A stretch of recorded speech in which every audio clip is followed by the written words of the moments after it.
న్యాయాధిపతులు 20వ అధ్యాయంలో ఉన్న 48 వచనములు. అంతటా ఇశ్రాయేలీయులందరూ బయలుదేరి దాను మొదలుకొని బెయేర్షెబా వరకును గిలాదు దేశము వరకును వారి సమాజము ఏక మనసు కలిగి మిస్పాలో యెహోవా సన్నిధిని కూడెను. దేవుని జన సమాజమునకు చేరిన వారు ఇశ్రాయేలీల గోత్రములన్నిటికీ పెద్దలుగా నున్నవారై కత్తి దూయు 4 లక్షల కాలు బలము కూడుకొనిరి. ఇశ్రాయేలీలు మిస్పాకు వచ్చియున్నారని బెన్యామీనీయులు వినిరి. ఇశ్రాయేలీలు ఈ చెడుతనము ఎట్లు చేయబడినో అది చెప్పుడని అడుగగా, చంపబడిన స్త్రీ పెనిమిటి అయిన లేవీయుడు ఉత్తరమిచ్చినదేమనగా, బెన్యామీనీయుల గిబియాలో రాత్రి బస చేయుటకై నేనును నా ఉపపత్నియు వచ్చియుండగా, గిబియా వారు నా మీదికి లేచి రాత్రి నేనున్న ఇల్లు చుట్టుకుని నన్ను చంపతలచి నా ఉపపత్నిని బలవంతము చేయగా ఆమె చనిపోయెను. వారు ఇశ్రాయేలీలలో దుష్కార్యమును వెర్రి పనిని చేసిరని నేను తెలుసుకుని నా ఉపపత్నిని పట్టుకుని ఆమెను ముక్కలుగా కోసి ఇశ్రాయేలీల స్వాస్థ్యమైన దేశమంతటికి ఆ ముక్కలను పంపితిని. ఇదిగో ఇశ్రాయేలీయులారా, ఇక్కడనే మీరందరూ కూడియున్నారు. ఈ సంగతిని గూర్చి ఆలోచన చేసి చెప్పుడనెను. అప్పుడు జనులందరూ ఏకీభవించి లేచి, మనలో ఎవడును తన గుడారమునకు వెళ్ళడు, ఎవడును ఇంటికి వెళ్ళడు. మనము గిబియా ఎడల జరిగింపవలసిన దానిని నెరవేర్చుటకై చీట్లు వేసి దాని మీదికి పోదుము. జనులు బెన్యామీనీయుల గిబియాకు వచ్చి ఇశ్రాయేలీలలో జరిగిన వెర్రితనము విషయమై పగ తీర్చుకొనుటకు వెల్లువారి కొరకు ఆహారము తెచ్చుటకై మనము ఇశ్రాయేలీల గోత్రములన్నిటిలో 100కి 10 మంది మనుషులను, 1000కి 100 మందిని, 10,000కు 1000 మందిని ఏర్పరచుకుందుము రండని చెప్పుకొనిరి. కాబట్టి ఇశ్రాయేలీయులందరూ ఒక్క మనుషుడైనట్టుగా ఏకీభవించి ఆ ఊరి వారితో యుద్ధము చేయుటకు కూడిరి. న్యాయాధిపతులు 20వ అధ్యాయము 12వ వచనము నుండి. ఇశ్రాయేలీయులు బెన్యామీనీయులందరి యొద్దకు మనుషులను పంపి, మీలో జరిగిన ఈ చెడుతనమేమిటి? గిబియాలోనున్న ఆ దుష్టులను అప్పగించుడి. వారిని చంపి ఇశ్రాయేలీలలో నుండి దోషమును పరిహరింపజేయుదుమని పలికింపగా, బెన్యామీనీయులు తమ సహోదరులకు ఇశ్రాయేలీల మాట విననొల్లక యుద్ధమునకు బయలుదేరవలెనని తమ పట్టణములలో నుండి వచ్చి గిబియాలో కూడుకొనిరి. ఆ దినమున బెన్యామీనీయులు తమ జనసంఖ్యను మొత్తము చేయగా 700 మంది అయిన గిబియా నివాసులు గాక కత్తి దూయ సమర్థులై పట్టణము నుండి వచ్చిన వారు 26,000 మంది అయిరి.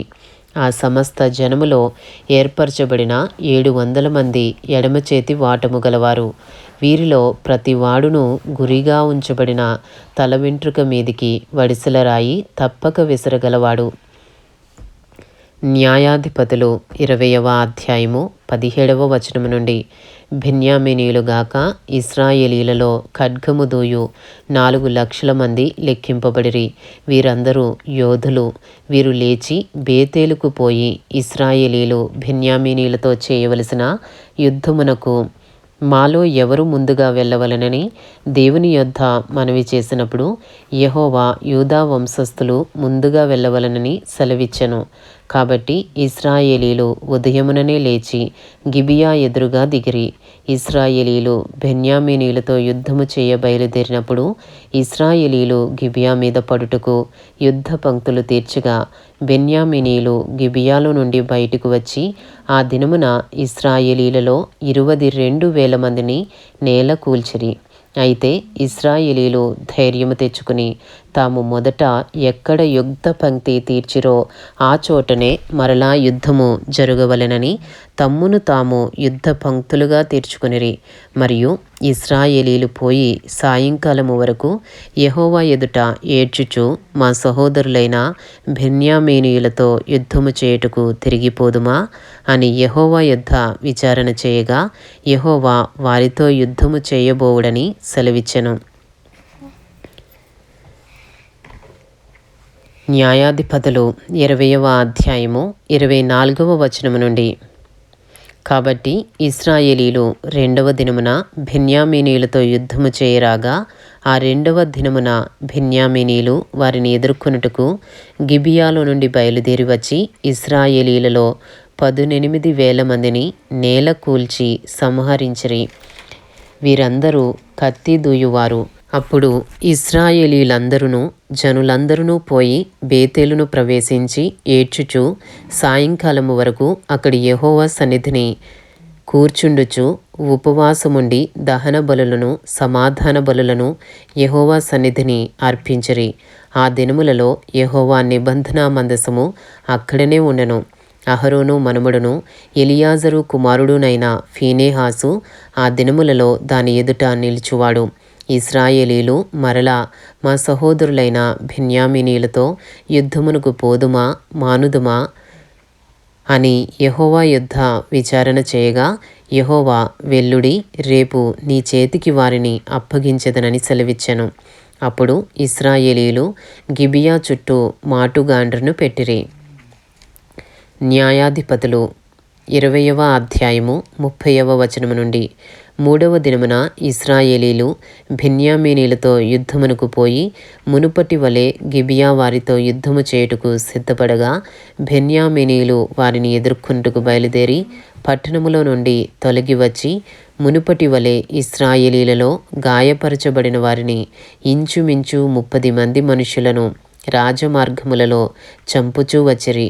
ఆ మార్గములలో ఒకటి బేతేలునకును ఒకటి పొలములోనున్న గిబియాకును పోవుచున్నవి. బెన్యామీనీయులు మునుపటి వలె వారు మన ఎదుట నిలువులేక కొట్టబడి ఉన్నారని అనుకునిరి. కానీ ఇశ్రాయేలీలు మనము పారిపోయి వారిని పట్టణములో నుండి రాజమార్గములలోనికి రాజేయుదుమా రండని చెప్పుకొనియుండిరి. ఇశ్రాయేలీలందరూ తమ చోట నుండి లేచి బయల్తామారులో తమ్మును తాము యుద్ధమునకు సిద్ధపరచుకొనులాగా ఇశ్రాయేలీల మాటుగాండ్రను తమ చోట నుండి గిబియా బట్ట బయటి మార్గమునకు త్వరగా వచ్చిరి. అప్పుడు ఇశ్రాయేలీలందరిలో నుండి ఏర్పరచబడిన 10,000 మంది గిబియాకు ఎదురుగా వచ్చినందున కఠిన యుద్ధము జరిగెను. అయితే తమకు అపాయము తటస్థమైనదని బెన్యామీనీయులకు తెలియలేదు. అప్పుడు యెహోవా ఇశ్రాయేలీల చేత బెన్యామీనీయులను హతము చేయించెను. ఆ దినమున ఇశ్రాయేలీలు బెన్యామీనీయులలో 25,100 మంది మనుషులను చంపిరి. వీరందరూ కత్తిదూయువారు. న్యాయాధిపతులు 20వ అధ్యాయము 36వ వచనము నుండి. బెన్యామీనీయులు జరుగుదాని చూచి తమకు అపజయము కలిగినదని తెలుసుకొనిరి.